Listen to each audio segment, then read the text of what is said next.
আর গারো পাড়কেন্দ্রিক মানুষের এই জীবনযাত্রা, এখানে বাঙালি এবং গারো সম্প্রদায়ের ভিতরে যে মহামিলনের ক্ষেত্র তৈরি হচ্ছে, সেখানে আসুন আমরা একজন ব্যবসায়ীর সাথে কথা বলি। তিনি বাঙালি, অথচ তিনি এই বারোমারি বাজারে তিনি গারো সম্প্রদায়ের সাথে মিলেমিশে সুখ দুঃখ ভাগাভাগি করে নিচ্ছেন। তবে আপনার নাম কি?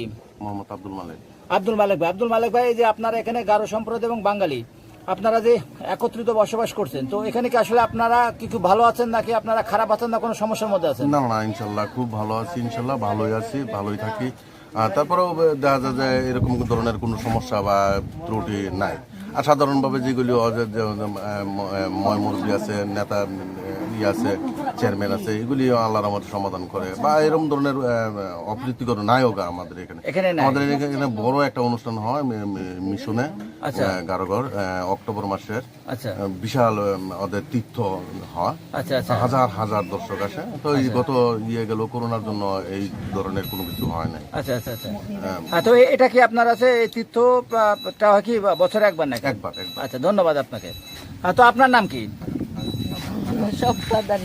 তো এই যে আপনারা বাঙালি এবং আপনারা যে গারো সম্প্রদায় একসাথে এখানে বসবাস করছেন, তো আসলে আপনারা কেমন আছেন?